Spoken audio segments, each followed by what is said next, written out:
సెలవు మంజూరు చేయడంలో ఒక అధికారి ప్రదర్శించిన మొండితనం ఒక రైల్వే ఉద్యోగిని అందరి ముందు ప్యాంటు విప్పేలా చేసింది.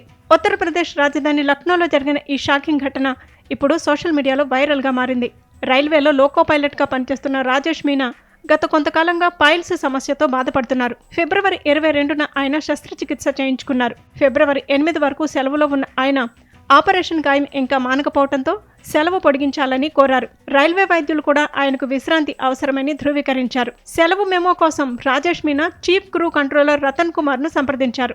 ఆపరేషన్ పత్రాలు, మందుల చీటీలు, ల్యాబ్ రిపోర్టులు అన్నీ చూపించినప్పటికీ ఆ అధికారి సెలవు ఇచ్చేందుకు నిరాకరించారు. తన అనారోగ్యాన్ని నమ్మడం లేదని ఆవేదన చెందిన రాజేష్ మీనా ఆగ్రహంతో అక్కడే అందరి ముందు ప్యాంటు విప్పి తన సర్జరీ గాయాన్ని అధికారికి చూపించారు. చివరకు రైల్వే యూనియన్ నాయకులు జోక్యం చేసుకోవడంతో ఆయనకు సెలవు మంజూరైంది.